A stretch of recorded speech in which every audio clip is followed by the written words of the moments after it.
The hospital corridor smelled faintly of antiseptic and exhaustion. For many, it was a place of hope and healing.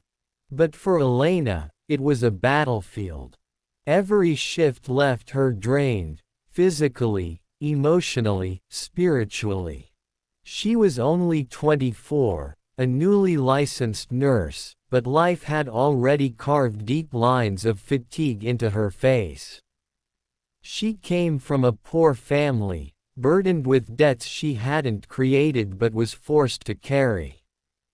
Her father's illness, her mother's endless worry, and her younger brother's school fees, it all rested on her fragile shoulders. Most of her colleagues dreamed of escaping the suffocating weight of their duties once they clocked out, but Elena never had that luxury. Home wasn't a sanctuary. Home was another battlefield where bills piled up like unrelenting waves. Every coin she earned was stretched thin, leaving nothing for her dreams, her desires, or even the comfort of a proper meal. Nights of hunger were familiar companions, but she endured it with a quiet strength, always reminding herself that she had chosen this path to heal others. It was during one of those exhausting shifts that she first met him. Room 509. That was his assigned space. The whispers among the nurses were hushed but carried an undertone of curiosity and awe. "That's him," they said. "The widower. He's not just any patient, he owns this hospital." Elena, too tired to indulge in gossip, dismissed their words.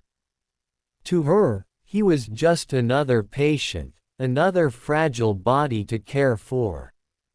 When she entered the room, she expected to see a frail, bitter man clinging to life. Instead, she found a pair of eyes staring at her with startling intensity. His face was pale, carved with years of sorrow and silence, but his gaze held a depth she couldn't ignore. He looked as though he carried the weight of entire lifetimes, yet there was a strange gentleness in the way he regarded her. "Good evening, sir," Elena whispered, checking the IV line and noting his vitals. "Evening," he rasped, his voice low and heavy with both pain and dignity. "What's your name?" "Elena," she replied, almost mechanically, focusing on her task. "Elena," he repeated, as though tasting the name, as if it carried meaning beyond her imagination. "How long have you been a nurse?" She hesitated. Most patients didn't bother asking such things. "A year," she admitted. He nodded slowly. "And yet you carry yourself like someone who has seen a lifetime of battles." The comment startled her. She tried to ignore the flicker of recognition in his words. "I suppose life doesn't wait for you to be ready," she muttered, half to herself.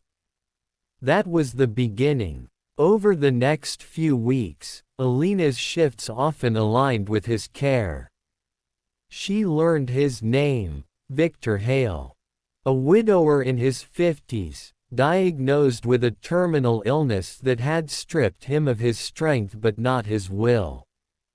Most people treated him with either excessive reverence because of his wealth or with cold detachment, as though his illness defined him.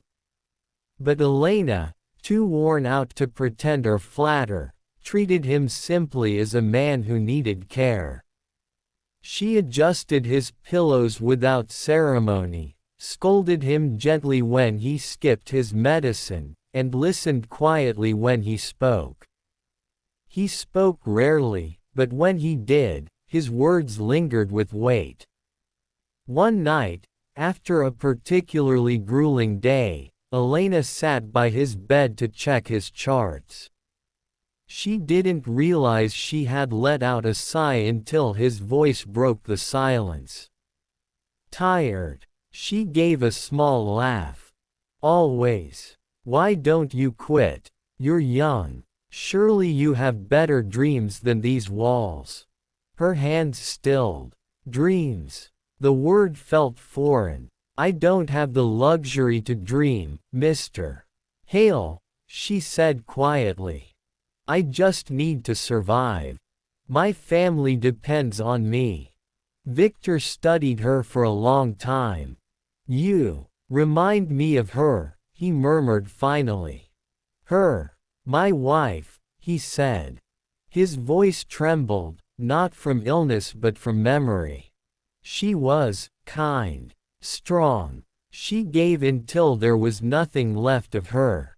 When she died, I thought I'd never see that spirit again. His eyes softened on Elena. And then you walked in. Elena didn't know what to say. She busied herself with his chart, afraid of the warmth rising in her chest.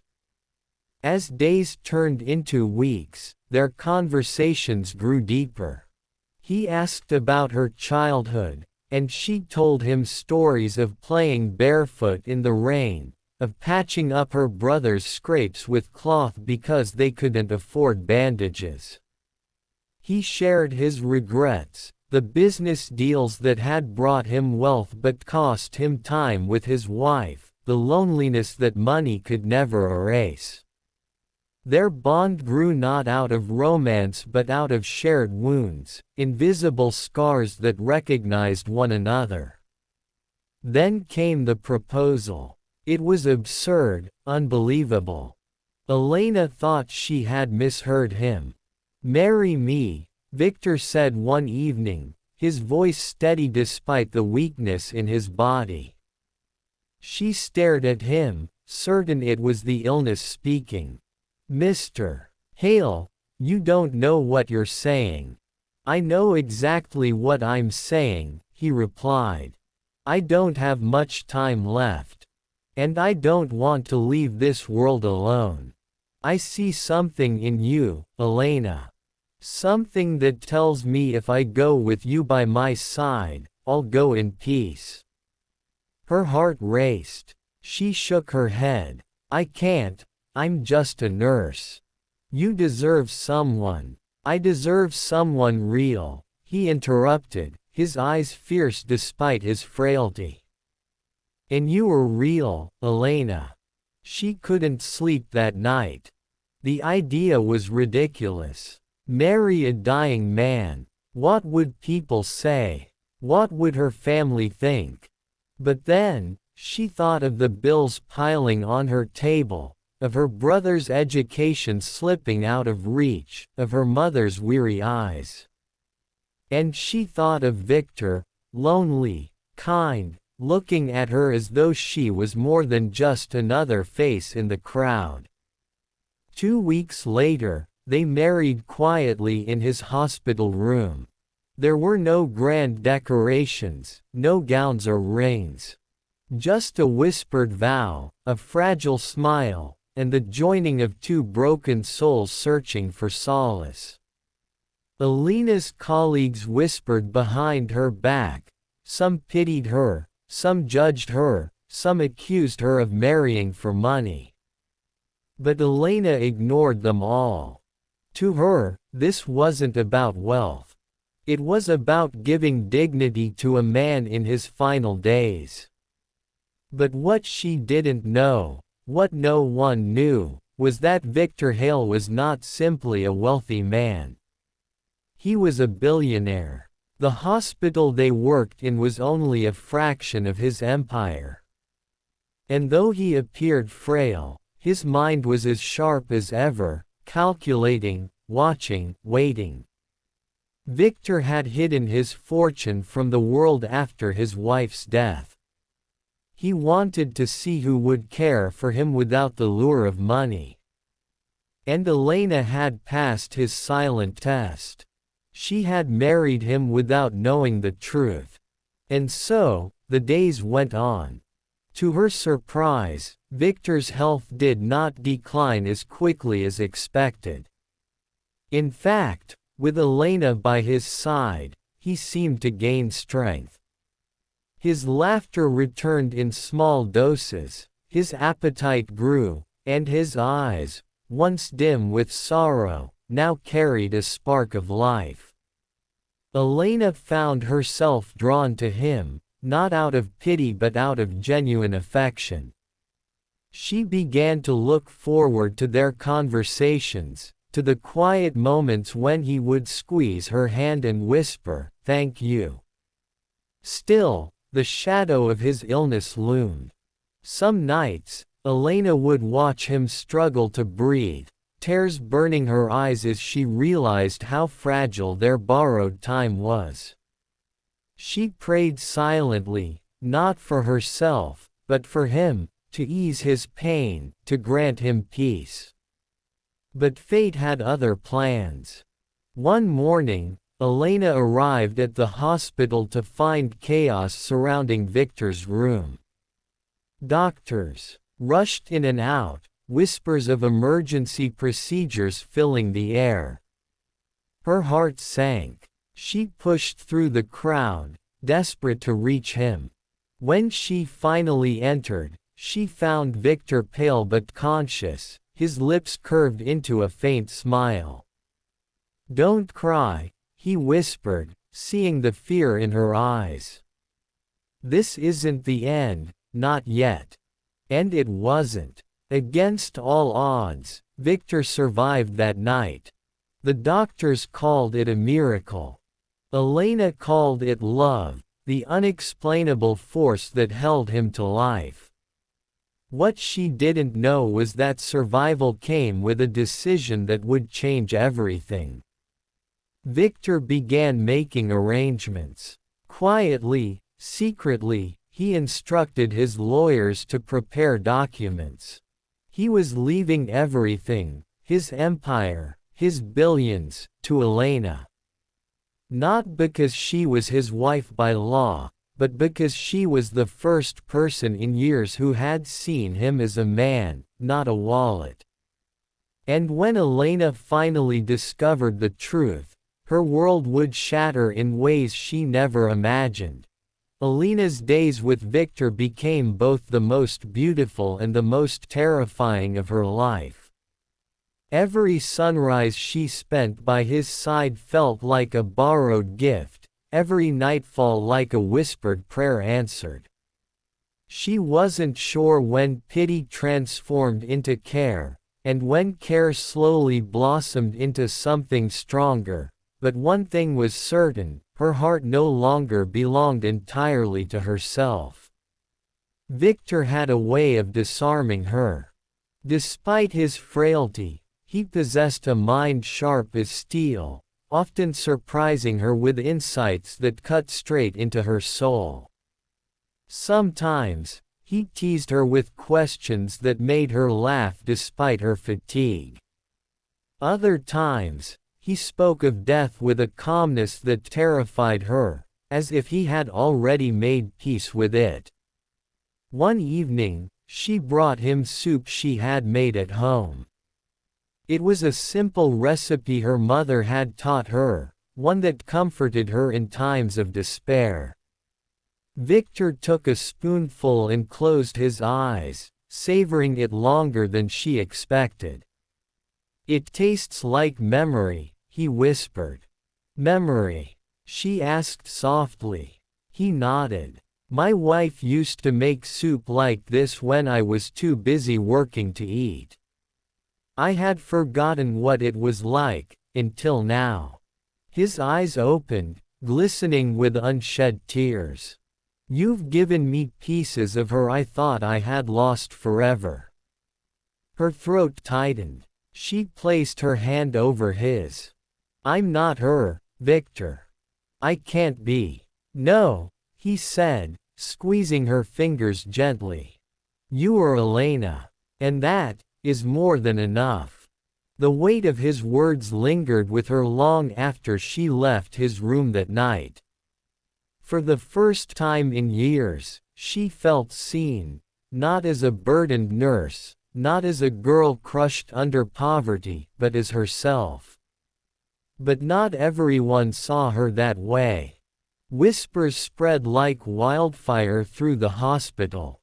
Colleagues muttered that she had trapped the old man into marrying her, that she was greedy, opportunistic, calculating.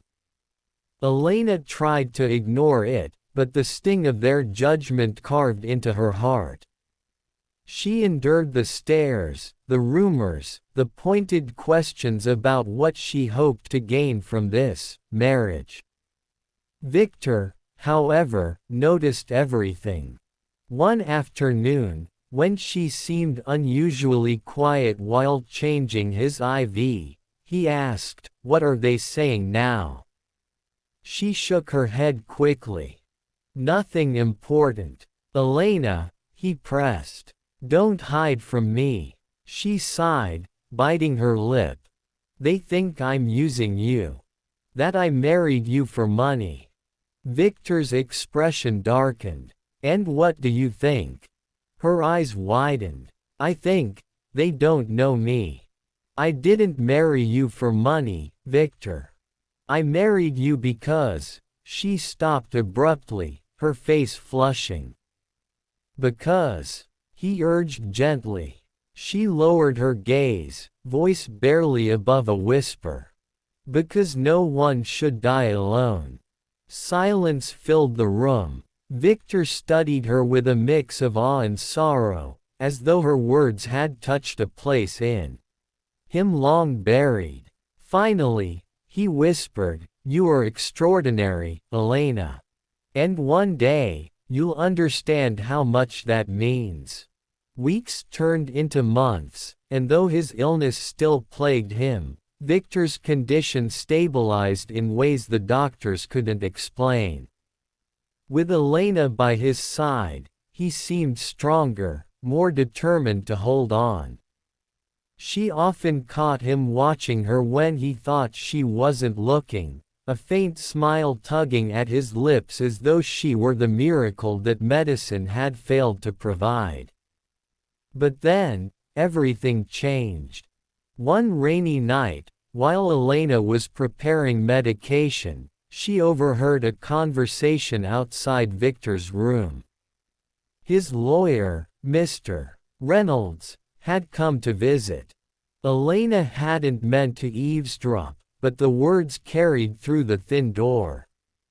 "Are you certain about this, Mr. Hale?" the lawyer asked. Victor's voice, though weak, was firm. "Absolutely. Everything I own, every company, every estate, every account, will go to Elena."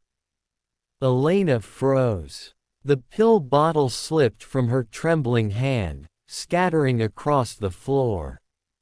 She covered her mouth, her heart pounding wildly in her chest. Billionaire. Companies. Estates. What was he talking about?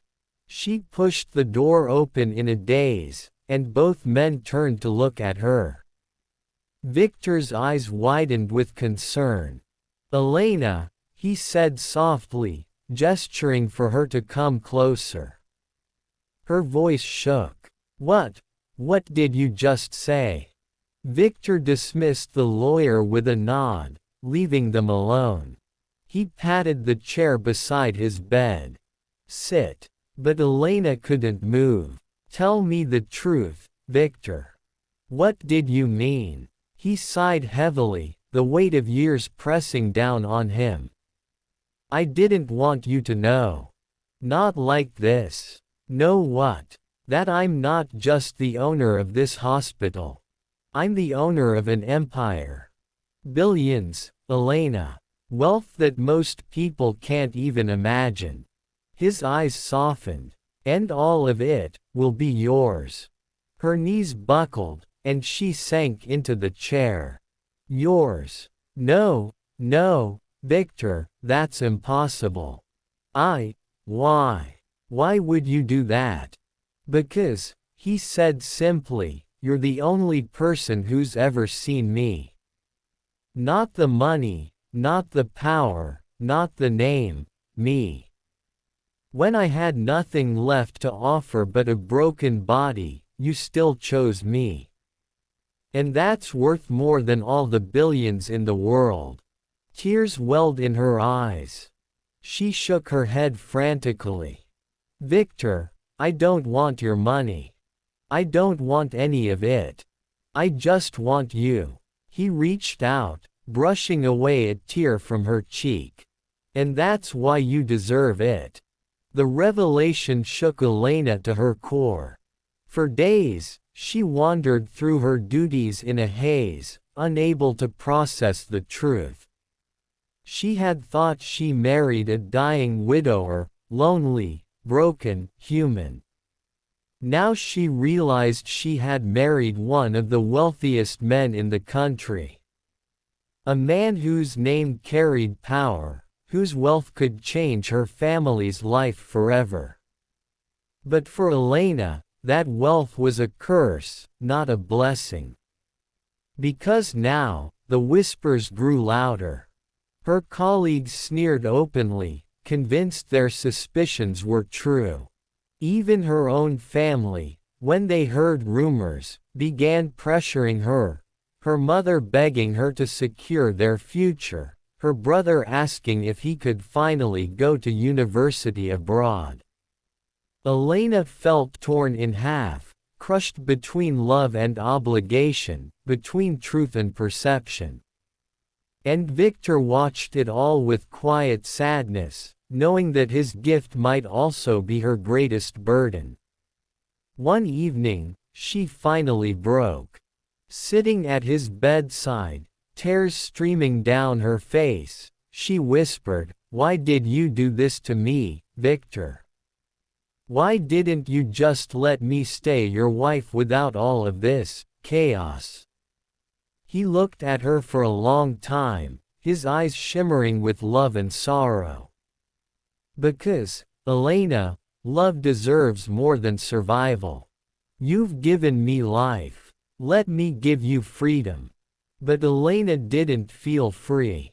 She felt trapped, standing at the edge of a choice that could change everything, accept his fortune and bear the world's judgment forever, or reject it and risk dishonoring the man she had grown to love.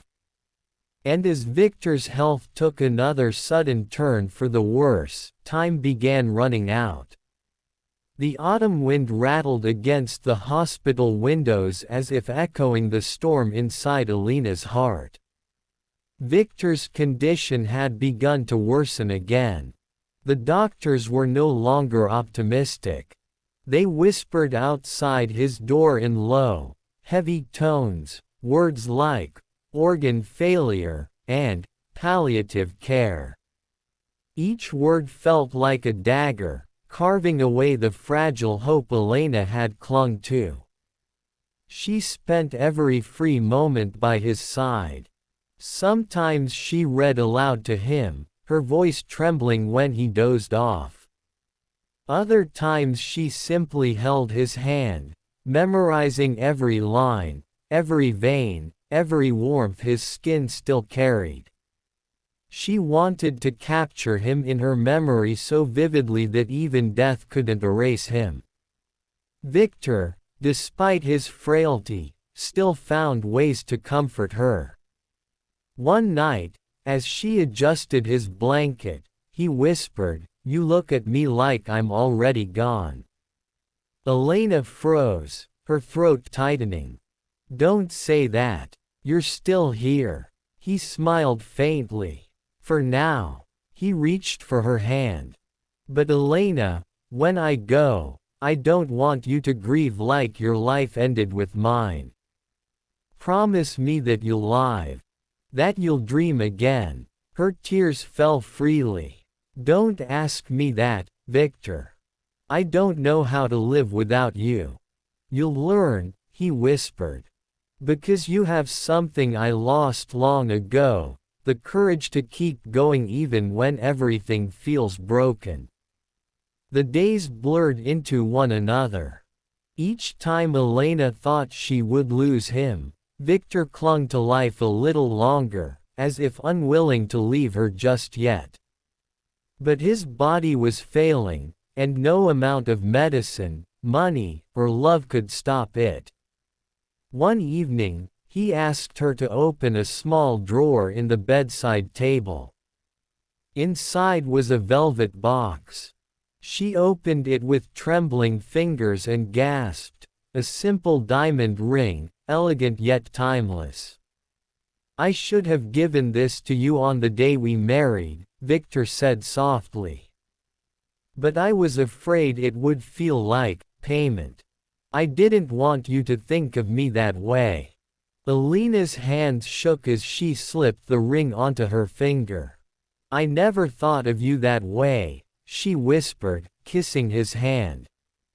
That night, he spoke for hours, his voice weak but steady, recounting memories of his wife, his regrets, his dreams unfulfilled. He confessed that his billions had never made him happy, that the emptiness inside him had only been filled once Elena walked into his life. And then he said the words that would forever stay with her. "Elena, you saved me. Not from death, but from loneliness. You gave me something money could never buy. Love. Real, honest love. Thank you for marrying a dying man." She buried her face against his chest, sobbing, whispering through her tears, "No, Victor. Thank you for loving a broken girl." The next morning, when the sun rose, Victor Hale did not. Elena awoke in the chair by his bedside, his hand still clasped in hers, but his chest no longer rising, his eyes no longer shimmering with life. The room was silent except for the beeping machines that announced the end of his fight. Her cry echoed through the halls, raw and heart-wrenching, a sound no one in the hospital would ever forget. The funeral was private, as Victor had wished. Few attended, mostly close associates and a handful of distant relatives. Elena stood at the front, dressed in black, clutching the ring on her finger as though it were the last piece of him she could hold. Many whispered still, accusations, judgments, suspicions, but she didn't hear them. All she could hear was the echo of his voice telling her to live. After the funeral, the truth of Victor's will was revealed. Elena inherited everything. The companies, the estates, the wealth, billions that could change the course of generations.